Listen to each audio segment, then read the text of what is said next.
Merry Christmas and Happy Holidays. Welcome back to Midwest Midcard. I don't know why I had to sing that, but this is episode 80. This is a very special Christmas episode. It's I know last week wasn't a super wrestling heavy episode, but this week will be because we are going to be reviewing a Raw episode. The Raw episode from this is December 24th, 2012.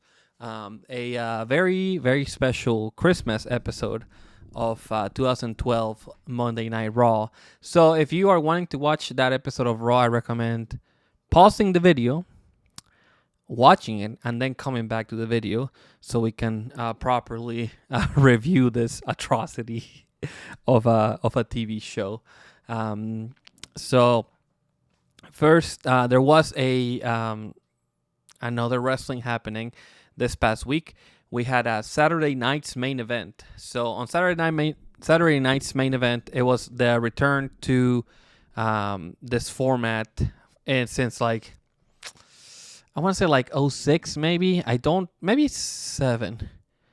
That had to be the last time. I don't recall like I really started following WWE probably like I want to say like maybe like mid '06. I was really like heavy into it like 2008. I want to say that that's like the time where like I was like actually like in it, and I don't remember them having Saturday night's main event, but you know what? I think Cena actually got hurt at a Saturday night's main event, which means that '07 must have been the last show. But anyway, they had it.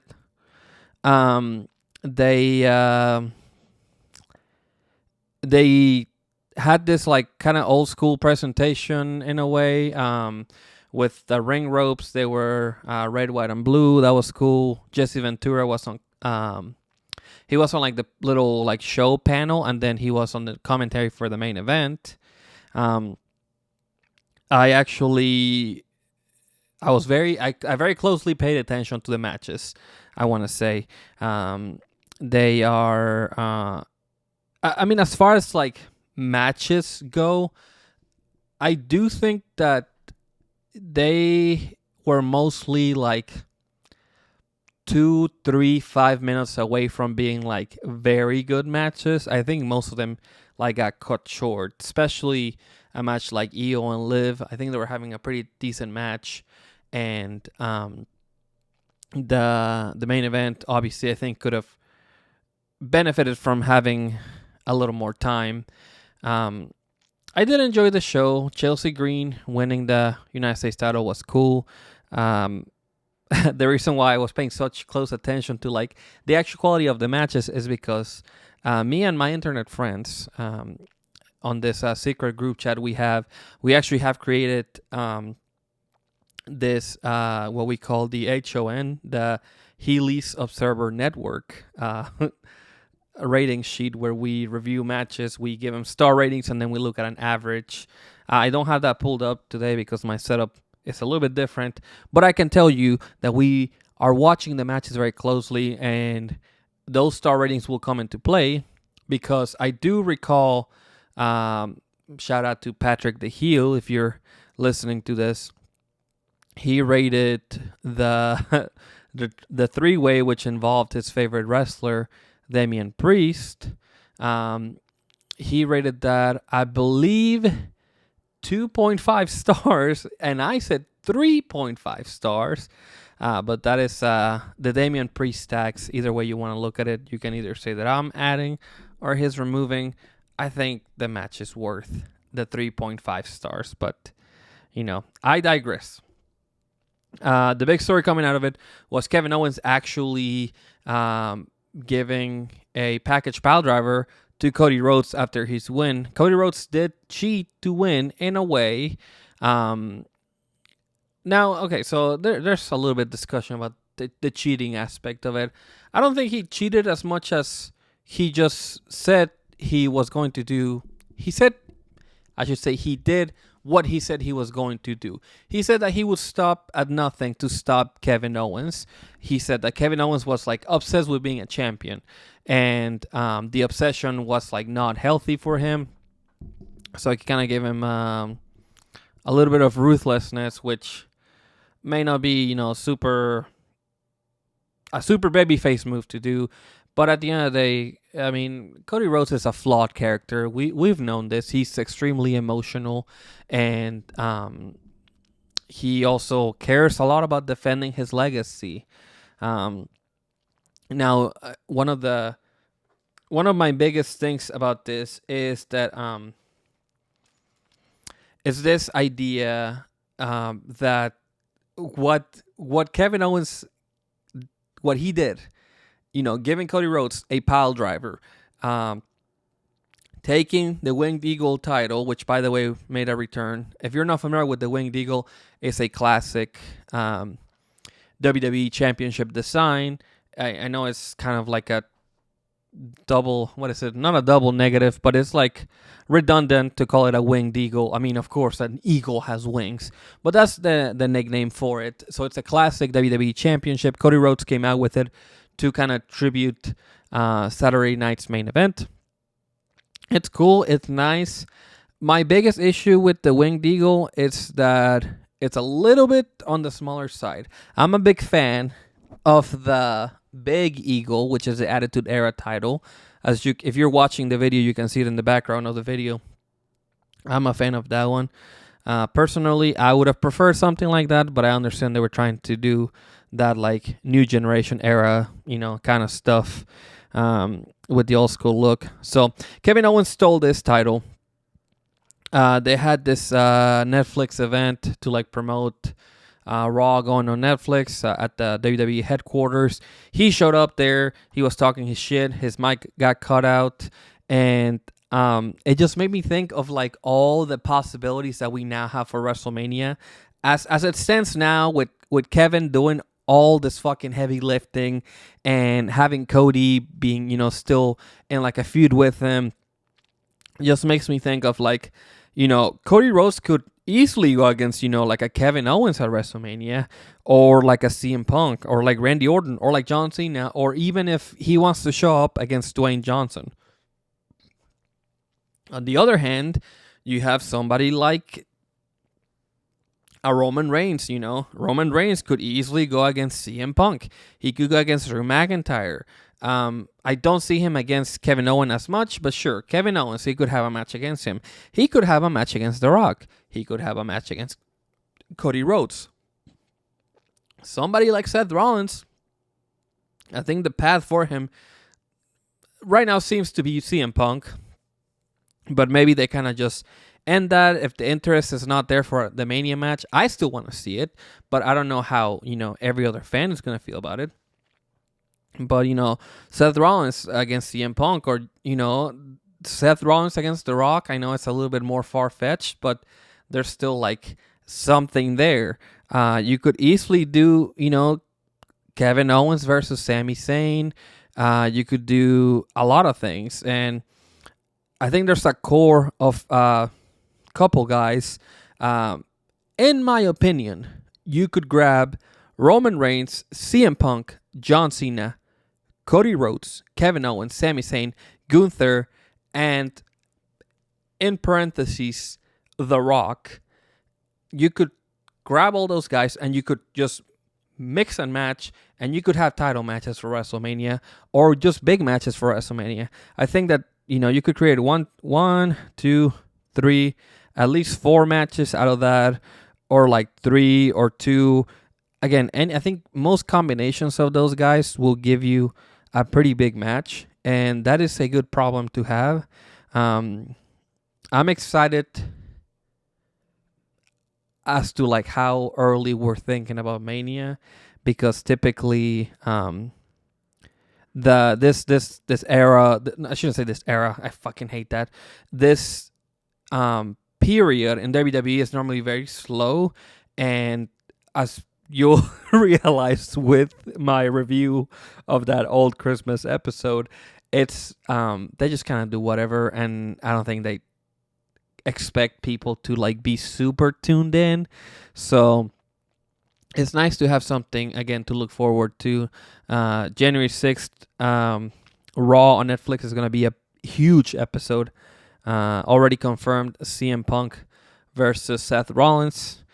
First time in, it's got to be like over 10 years. And then we are also getting Roman Reigns versus Solo Sikoa. And then Liv Morgan versus Rhea Ripley. I have not read spoilers for Raw. Raw's taped next week, so I don't know what happens. My prediction is Liv Morgan versus Rhea Ripley in a steel cage. But as of right now, I do think it's just a one-on-one match. I think the steel cage stipulation would help them, and it would make it so that the match is more than just like, here it is again, it's time to end it. All right, so it's time for the December 24th, 2012 Monday Night Raw. I don't think it was a super show yet, but a review of this show that I want to call The Night That John Cena Saved Christmas. This show opened up with Santa giving everyone gifts in the audience. Jerry the King Lawler is on commentary with Michael Cole.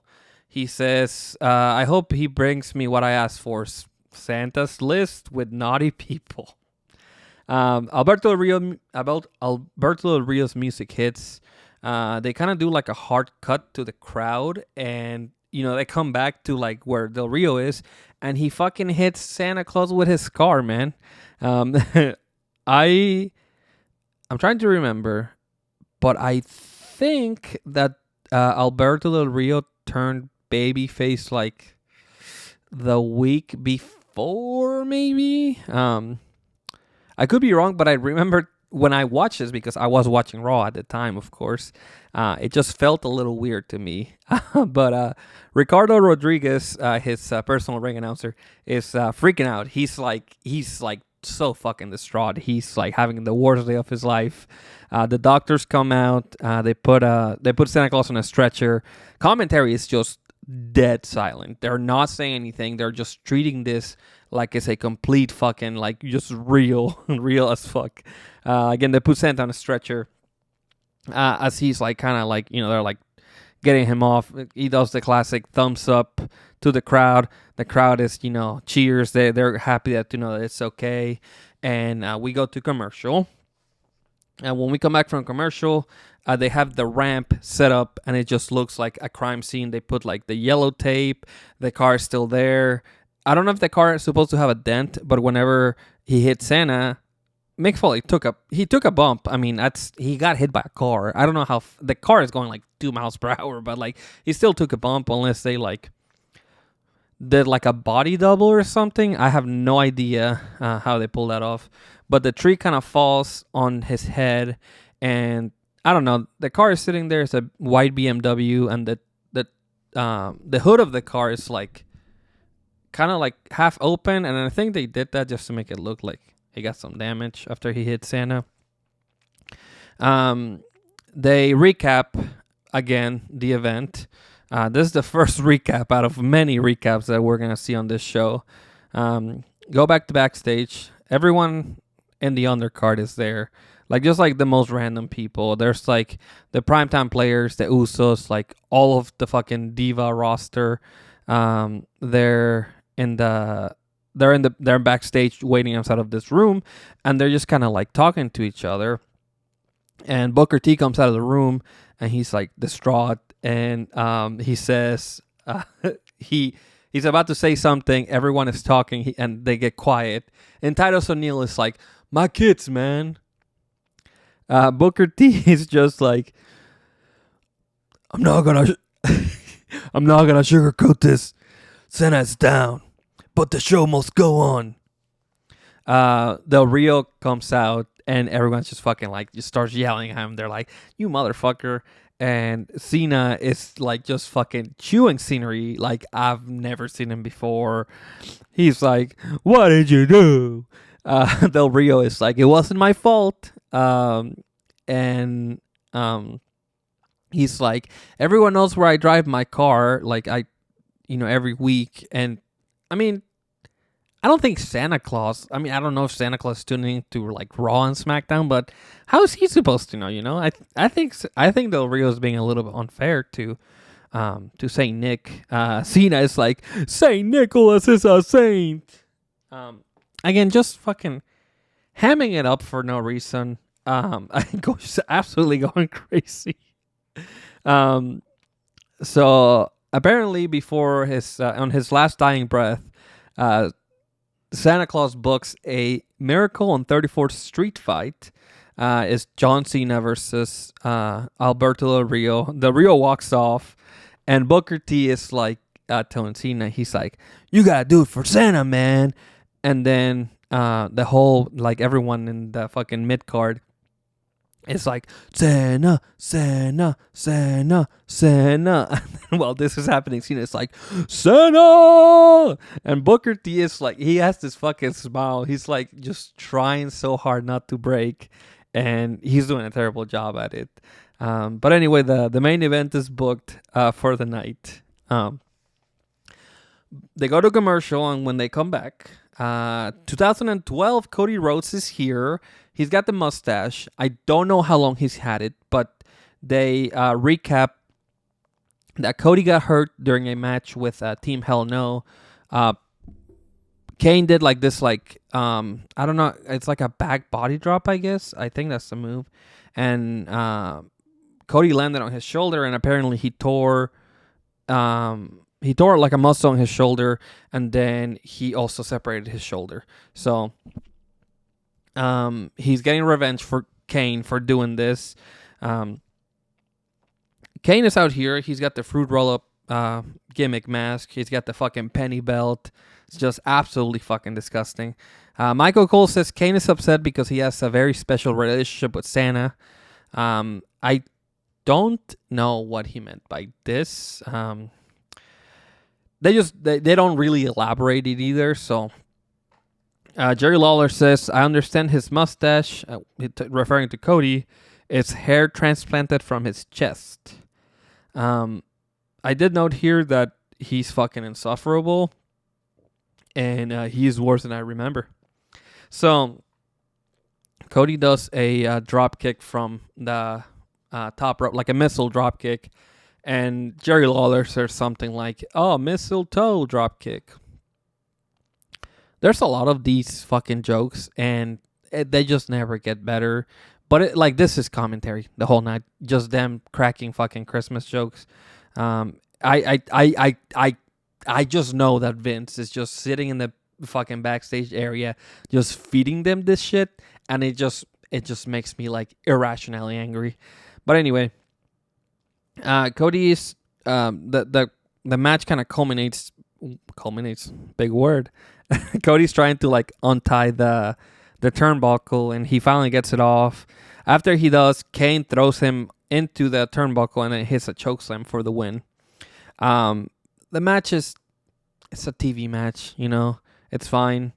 But Kane gets a huge pop. So, I mean, at the time he was, you know, he was a baby face because he was in the team with Daniel Bryan. So, you know. After this, we go to commercial, and then they announce that there's going to be an A-Diva Santa's Helper match. So we come back from commercial. The babyface team is Alicia Fox, Caitlyn, Natalia, and Layla. The heel team is the Divas champ, Eve, Oksana, Rosa Mendes, and Tamina. I don't know how we got here, because I don't even remember Eve Torres being a heel, and I don't remember Layla being a babyface. So somehow we got here. This match is not good either. And commentary is just like the worst that it's ever been. Like this is definitely, like, this is just so bad. It's horrible. All they do is, again, just crack jokes, talk about the look, like how they look, their outfits. They mentioned that Natalia has a crush on the Great Khali. I guess, sure. Rosa Mendes is fucking horrible. I'm sorry, Rosa, if you're watching this. I'm sorry for being mean to you, but she's like, there's a point where you can hear her because like her voice is coming through so loud, and she's like, "Ay ay ay caramba," and it just sounds like somebody making fun of like Spanish speaking people. Like, I don't like, is she actually Hispanic? I'm guessing she is, but I have no way of verifying this. So, the crowd starts a chant of Santa's helpers. They're like, Santa's helpers. Stupid. Layla actually is doing like, she's doing like chain wrestling, and it looks cool. It looks fine, you know. But then she does this like ass attack to kind of end it. Sure. I put here that Layla is like one of those girls that I think she was like born in the wrong generation. She's like, I do enjoy her work a lot in most stuff, but it always seems that she's being held back by the circumstances that like the whole women's roster, you know, we're kind of in. And yeah, I mean, I think that she could have thrived in like, you know, today's division. Rosa Mendes keeps just throwing out random Spanish words. I guess that's her gimmick. The commentary is so fucking horny. Jerry Lawler is just fucking horrible. This is going to be what I'm going to say about Jerry Lawler for the rest of the review, by the way, that he just sucks. He's terrible.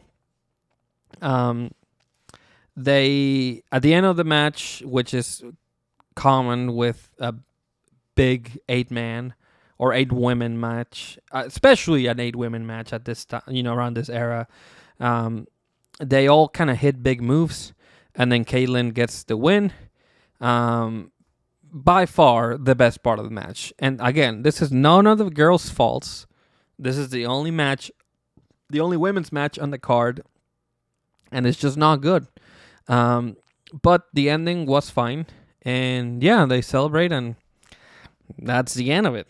They go to commercial, but when they come back, we have Dolph Ziggler and AJ Lee. At the time, they had just started their relationship because AJ Lee had just turned on John Cena at TLC. This had to be like the week after or like 2 weeks after. So the movie they're watching is AJ Lee turning on John Cena. And you know, there should be a joke here about Dolph Ziggler and his brother. CM Punk is the softest man alive. Somehow CM Punk's impact is like all over this again. AJ Lee, Dolph Ziggler, you know, whatever.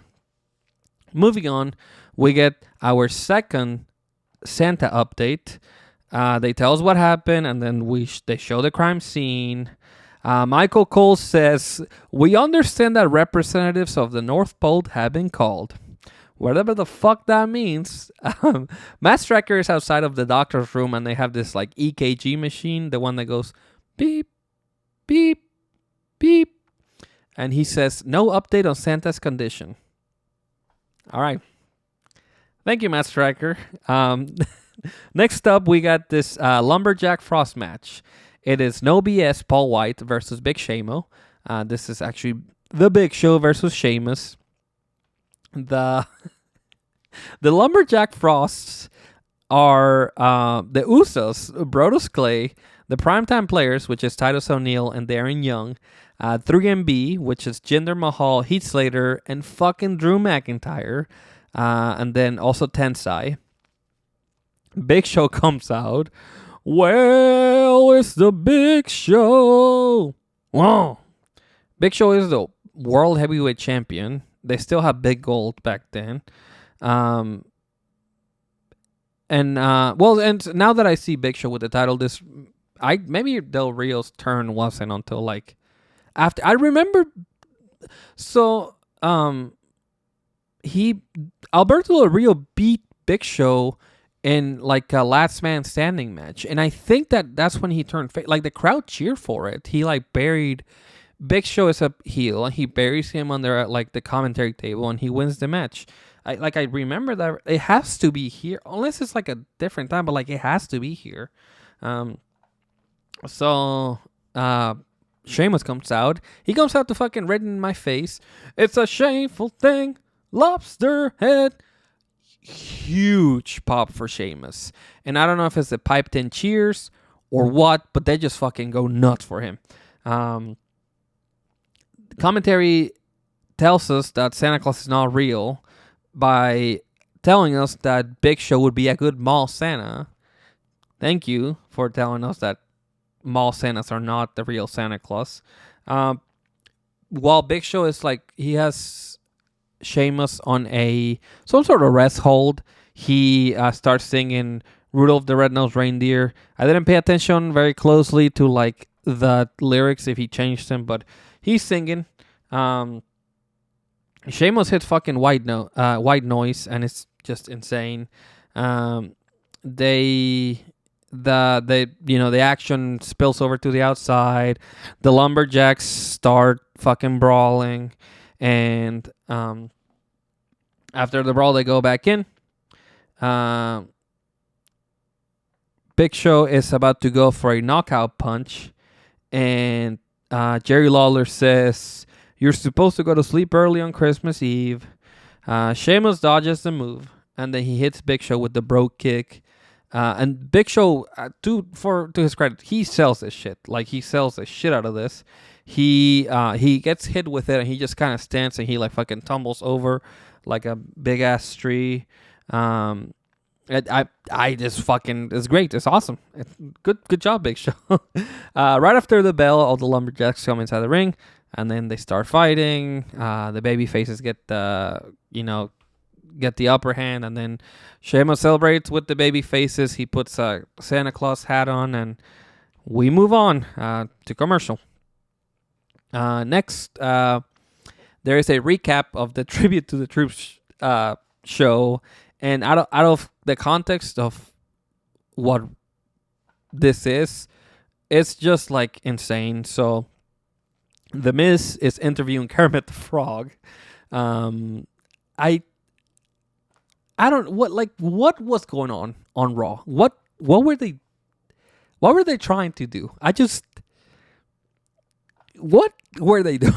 Why were the Muppets on Raw so much? I feel like this is like not the first time they were on like a WWE show either, because I remember they hosted Raw.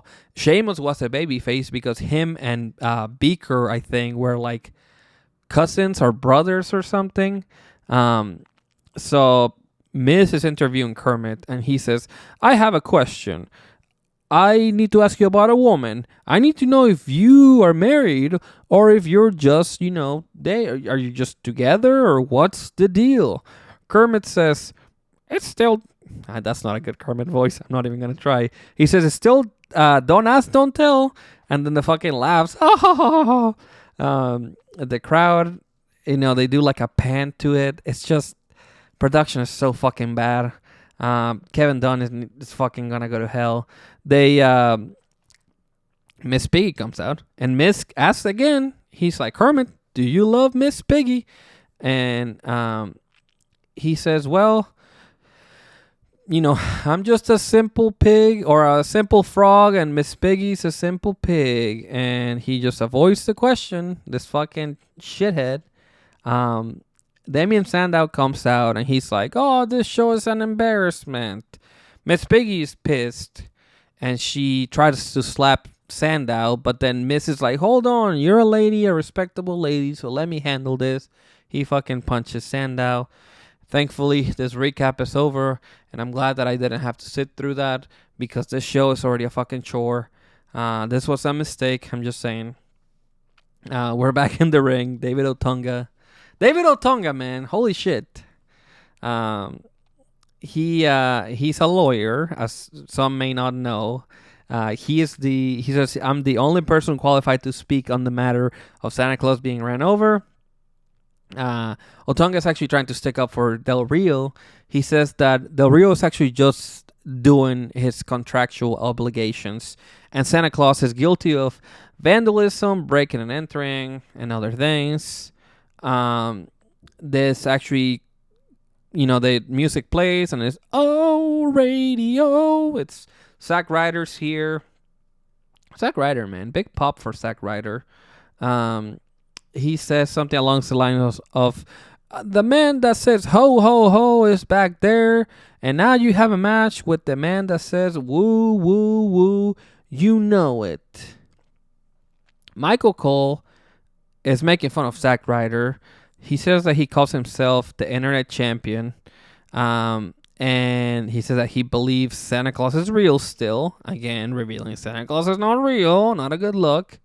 Jerry Lawler has a joke about how Zack Ryder got suspicious that Santa Claus is not real when his parents and Santa use the same wrapping paper.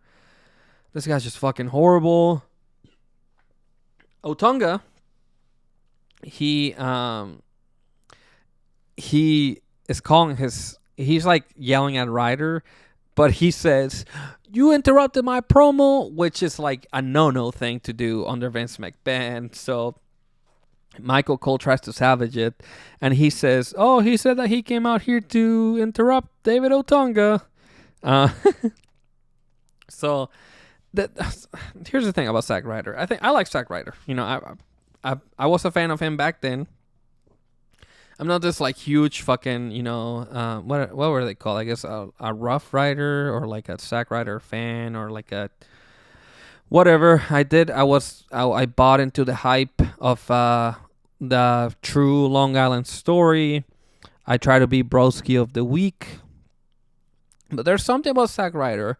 His moveset is like a WWE diva moveset. I don't know how to explain it. And this is not to be negative. It's just weird. He just does like the X Factor or like a facebuster thing. It just looks like what they used to make the women do. And I don't know. It's weird. It's fine.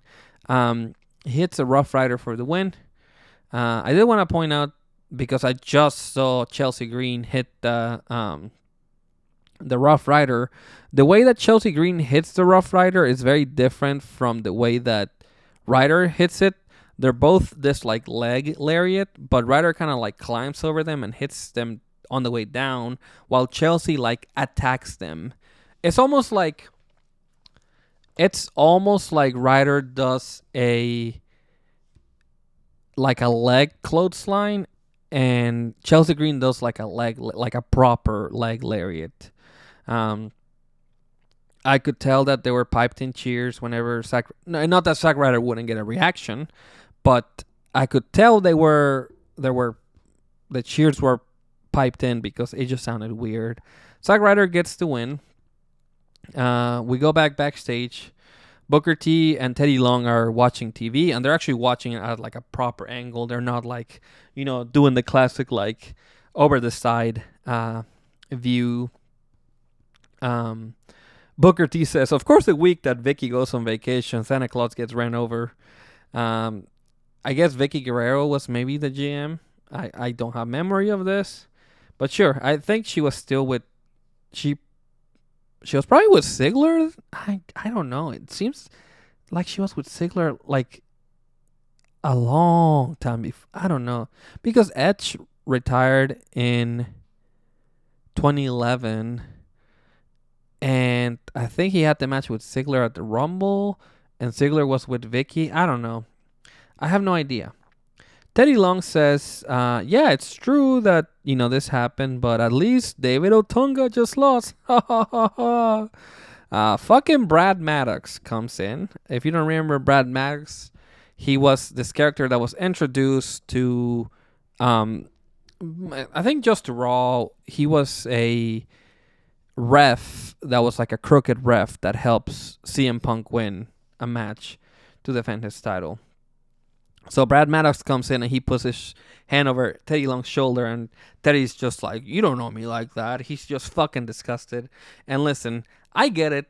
Brad Maddox is fucking disgusting. So if you feel like that, man, if you feel some type of way, I gotta respect, especially with Teddy Long, man. Teddy Long knows what he's doing. So Maddox is like, oh, Booker, I heard you wanted to see me. Are you going to give me that contract? You're not making, you're making a great decision by giving me the contract. Booker's like, haha, no, you already lost to Brodus Clay. You fucking suck. But because of he says the spirit of Santa Claus, I'm gonna give you another chance against one of Santa's elves. We go to commercial, but when we come back, the Miz is like already halfway down the ramp. He's a baby face. He finds this one person in the crowd that has like a haters love me sign, and he like is like celebrating. Kofi Kingston is out next. Kofi does the old boom, boom, boom, and he doesn't have pyro. And again, I don't remember if they stopped doing pyro this early, because I feel like they just brought it back like maybe like 4 years ago. No, because maybe only like 2 years ago. I don't know. I know under Triple H they have pyro, but under Vince they didn't.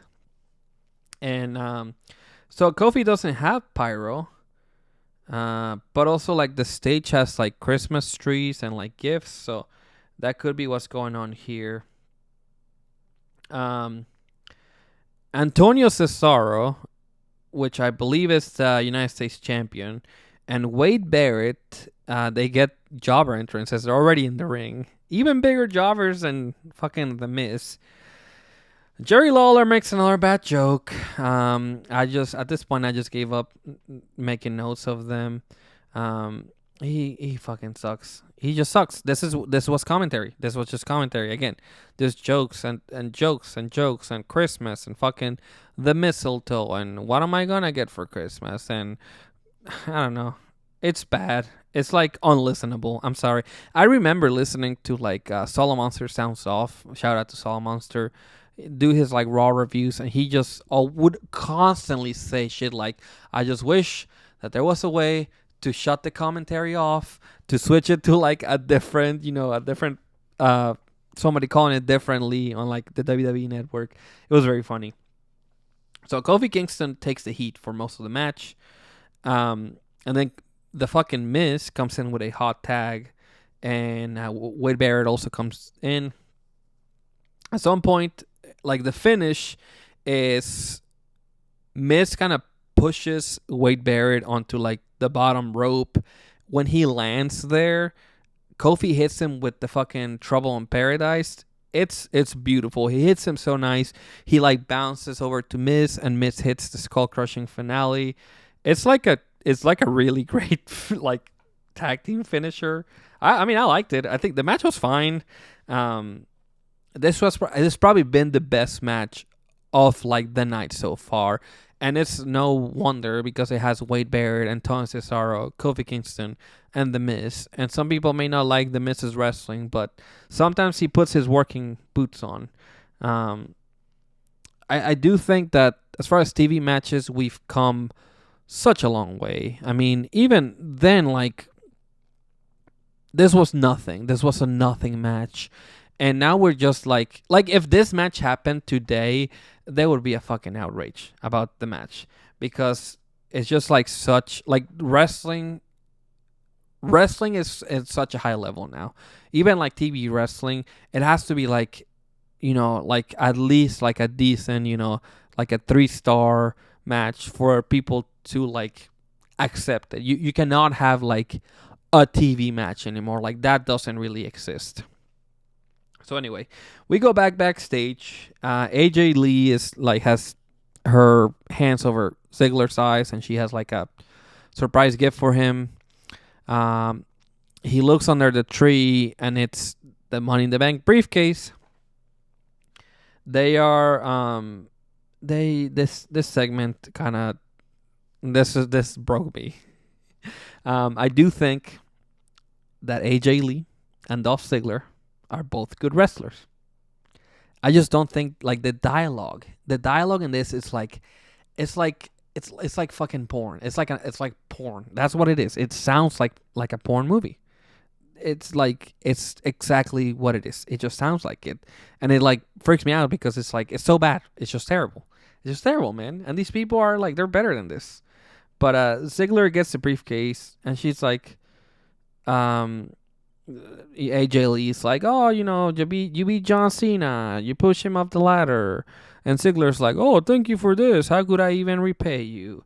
And she's like, well, maybe I can give you something. And she's like wearing a robe, and she like opens it up and shows it to Dolph Ziggler to imply that she's like naked or something. But then actually she reveals that she's just wearing like that blue Dolph Ziggler show off shirt cut up, like she normally does. And the reveal was funny. Like, I did laugh at the reveal. I thought, it's fucking silly, but I thought it was funny. Dolph Ziggler says, that's the sexiest thing I've ever seen. Whatever. He's like going crazy over it. And I believe it. I mean, he used to date Amy Schumer. So we come back. This is the third recap of Santa Claus getting hit by a fucking car. What is the deal? How many of these are we going to do? There's more. I can tell you that. There's more. Go back again. Matt Striker's in the back. They say, we have an update. And she says, the update is there's no update. The car did some damage to Santa Claus. Thank you, Matt Striker. What would we do without you, man? Next up, Brad Maddox is out here. He comes out. He has no theme music. He's singing, Brad Maddox is coming to Raw.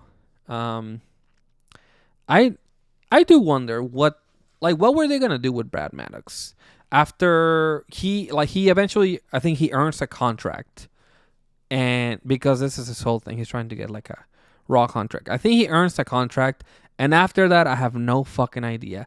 I don't know if he was involved. I think he becomes the GM at some point, or like AJ Lee's assistant or something like that. But after that, I don't know. I have no idea. I just don't know what they wanted him to do. So anyway, we're back from commercial again. And Hornswoggle is out here. He's wearing an elf outfit. And he's like kind of pointing like, no, it's not me that you're facing. And that's when the Great Khali's music hits. Oh, I'm sorry. That's not funny. He's also wearing an elf outfit. Brad Maddox starts the match, and he's like trying to be sneaky around Khali, and he says, "You're not a real elf." This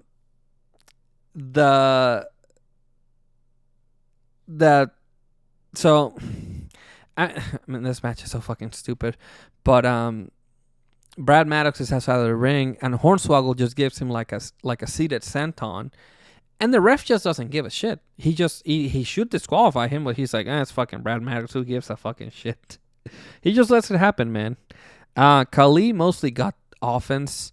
I know he hit Maddox with like the big, chest slap, and then he hit a double choke slam. Crowd is happy. If this was an AEW match, it would have gone like 15 minutes. It would have been competitive, and Brad Maddox would have won. I'm just saying. Hornswoggle says, just wanted to say, get well soon, Santa. And then after the match, Khali sings, Merry Christmas, I miss you. Merry Christmas, I missed you. I don't know what song he's singing. Commentary doesn't know either. Everyone's confused. I know Vince is in the laugh. He is in the laugh. He's just fucking laughing like a crazy maniac, I'm sure. He probably thinks this is the funniest thing ever. We go to commercial again.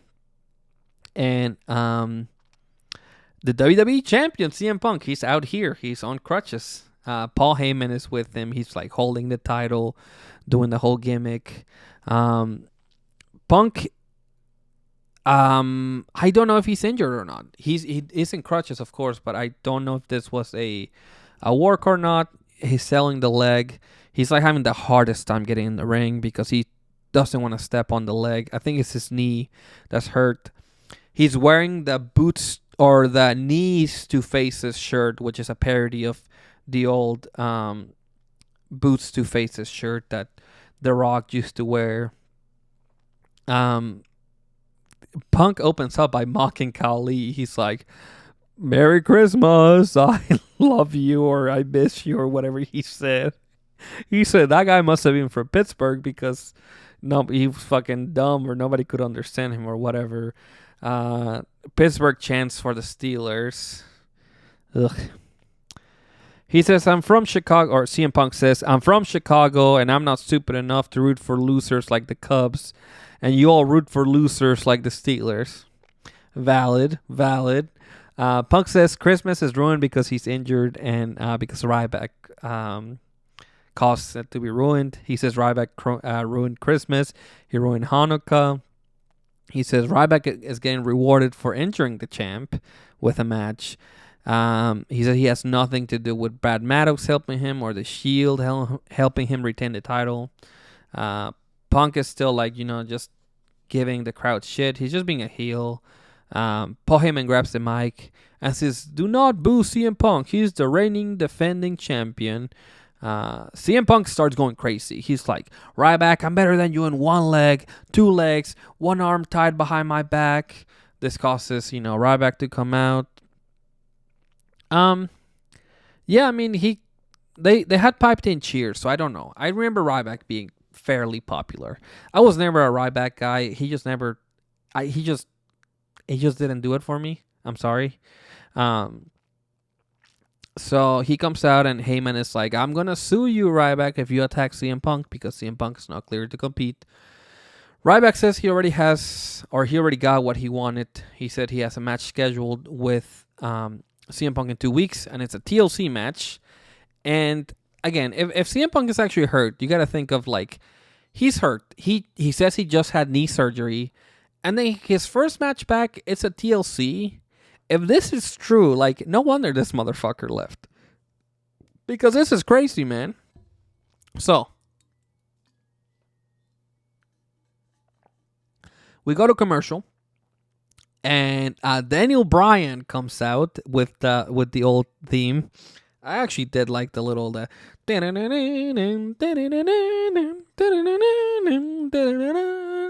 he's doing the no gimmick, he's going around going no.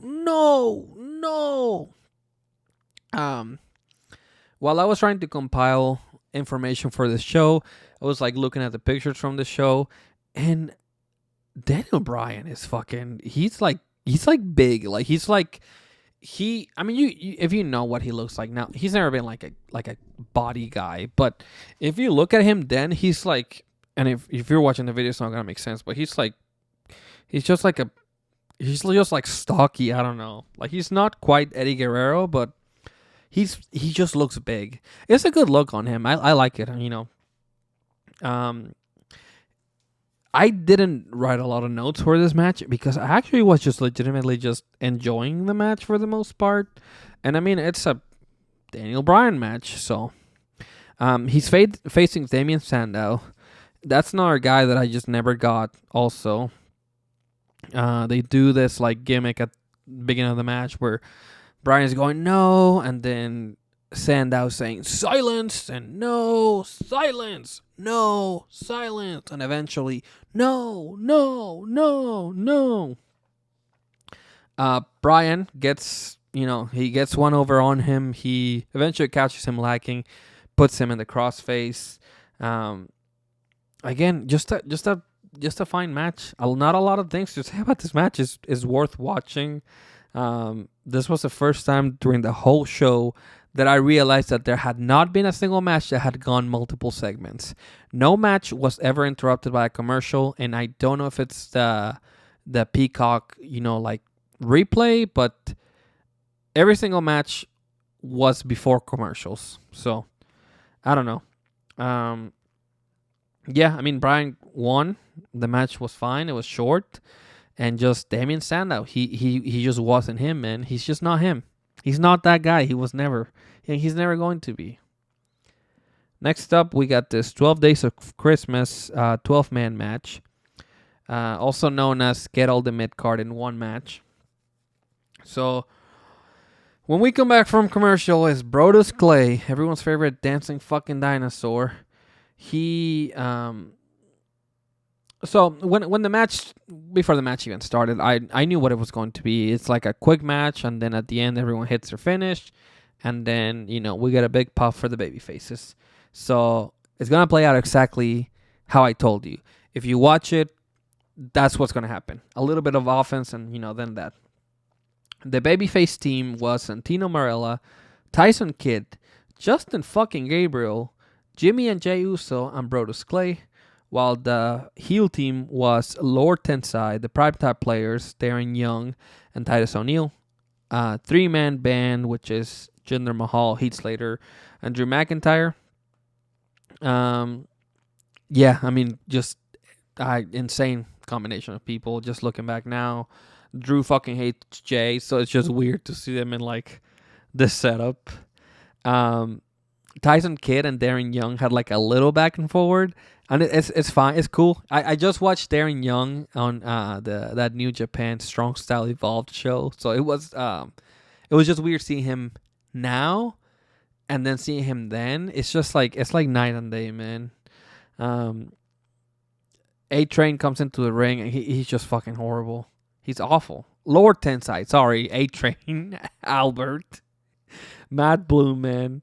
I'm trying to think, like, you could not book this match today because there's not enough like undercard talent that are like in the level that a lot of these guys were. Like the Usos were a tag team, of course, but they were like just kind of lower cardish. Tyson Kidd and Justin Gabriel, I don't think were ever like a featured like act, for the most part. Then you have people like 3MB, which are just a jobber team, and the Primetime Players, like, are, again, just never like a featured team to me. So I just don't even think that there's a combination of like 5 people or like 6 people. I guess 6 on 6. There's not a combination of 6 people today that you could take and be like, all of these guys are just like jobbers for the most part. It's just weird. For the end, Jey Uso hits the Uso splash after everyone just hits their finishers on each other for the most part. Commentary, I don't think even once said, this is Jimmy and this is Jay. I don't think they knew, to be honest. I know now because I know how to tell who's who, especially then. I mean, they had the same gear, same haircut, same everything. Now, I mean, they don't even look like twins anymore. But then they were hard to like tell. But again, if I look at them, I know who's who. And Jay is the one that hit the Uso splash. So the babyface is celebrating in the ring. Jey Uso actually hit the splash with a Cena hat on, and it didn't fall until after he hit the mat. So that was pretty neat, man. That was pretty neat. For the we go back to backstage segment, and we have Team Hell No doing their little gift exchange. Daniel Bryan says his favorite holiday of the year is Christmas, or his favorite day of the year, I should say. I think this is out of character for Daniel Bryan. The Daniel Bryan that came back from retirement and then turned heel on AJ Styles would have hated Christmas because it's this like material holiday. People waste all these fucking, paper specifically, but like there's so much waste in Christmas. I think he would have hated it. So didn't make sense to me. Kane gives Bryan a slammy for his gift, and Bryan gives Kane a dog. I don't know whose dog this is, but Kane is like, thanks, I'm starving. And I did laugh again. I think that was a little bit funny. Bryan is just like, animals are friends, they're not food. And then the segment just kind of ends. We go back to AJ Styles. What the fuck? AJ Lee and Dolph Ziggler. AJ is reading this Christmas story that they have, and it's again about John Cena losing at TLC. I kind of lost track of what she was saying, but she does say WWE's best butt wiggler, and she's referring to Dolph Ziggler. They kind of kiss very passionately, and then it goes on for like a little bit too long, and they knock over a tree. Thankfully, I don't have to see this for too long because this was rough. We get another recap of Santa Claus getting ran over yet again. And yet again, Matt Striker is backstage. And he's like, Santa has turned for the worse. But wait, so the little EKG machine starts beeping. You know, at first it's like beep, beep, beep, and then it's like beep, beep, beep, beep, beep, beep, beep, beep, beep, beep, beep. Beep beep beep beep beep beep beep, and that's Jingle Bells, by the way. Santa's like wiggling his feet, so I guess he's back. Thankfully, this torture is almost over because it's time for the main event, which is the Miracle on 34th Street Fight. John Cena's out of here. John Cena just going crazy. He's like, he's just happy to be here, man. It's cool, man. It was. I miss John Cena. I miss him being this fucking monster of a man and him being young. I don't know. It just feels good to see this John Cena, like this beloved John Cena that everyone fucking hated. Ricardo Rodriguez comes out and he's just like crying. He's like distraught because Cena and Del Rio comes out. I don't fucking know. There was a lot of this is a strange episode overall. We get another recap of Cena getting ran over, hit by a car. So the match starts. John Cena gets offense on Del Rio right away. Del Rio hits this Cena's about to hit an Irish whip. Del Rio reverses it, and then John Cena does his steel step bump, which if you're familiar with it, he'll hit that steel step, but he'll like push it, so it just looks the way it looks. It's just like a classic John Cena thing. Del Rio grabs the mic, and he's like, "It was just an accident." And then he hits Cena with the mic, and he's like, "A mí me gusta la Navidad, John Cena," which means I like Christmas, John Cena. He's about to hit John Cena again with the mic, and John Cena is just like, "Cena!" Cena goes to the outside and he unwraps a present, and the present is a steel chair, and a new meme is born. Ricardo gives Del Rio a present, and it's a pie. So he accidentally pies Ricardo whenever Cena pushes Del Rio into him. They go to the stage area, to the main stage, the entrance area. Cena unwraps another present, and it is a TV monitor, and he hits Del Rio with it, and then we go to commercial. This is the only match that goes 2 segments. So this is the first 2-segment match of the night once we're back from commercial. Del Rio opens another teddy bear. Sorry, I spoil it, but Del Rio opens a present. It's a teddy bear. He throws it at John Cena. John Cena just kind of shakes it off. He's like, "What the fuck?" Cena is, he hits Del Rio, and then he grabs a wreath that is in the, wherever the entrance is. He puts it over Ricardo, and then he finds another gift. The crowd starts chanting for John Cena. They say, "Use that tree, use that tree." I assume this was improvised or they piped it in, but Cena grabs that tree and then he hits the Rio with the whole tree. Cena finally finds a gift after looking for so long, and it's a bowling ball. So he, of course, hits Del Rio in the balls with the bowling ball. Of course. They go back to the ring, and Cena finds another present, which is a fire extinguisher. At this point, I was like, who are these presents for? Like, who is gifting? A bowling ball, sure. But like a steel chair, a pie? You're going to put a pie in a box? Like, is that really like feasible, And like a fire extinguisher? I don't know. I don't think that's a good gift. They go back to the ring, and Cena sprays Del Rio with the fire extinguisher, and then he sprays it like all over the ring and shit. Ricardo Rodriguez goes to put John Cena in a sleeper hold, and he almost got him. Like he almost gonna finish the match when Santa Claus's music hits. Oh my God, Santa Claus is out here. Ricardo is like, he's happy. He's like, oh my God, Santa Claus. So he gets distracted by that, and he walks over to Santa Claus, and then Santa Claus hits him with the fucking gift sack that he's got. Santa Claus puts on Mr. Sock, like Christmas Mr. Socko, and then he puts the mandible claw on Alberto Del Rio. After that, he bounces over to John Cena. John Cena hits the FU, or the attitude adjustment, for the win. John Cena celebrates with Santa Claus.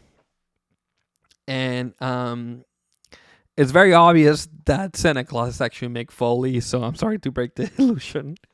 I feel like he did the Santa Claus thing like a few different times, and he was like very passionate about it. He was in this documentary about Santa Clauses. So, yeah.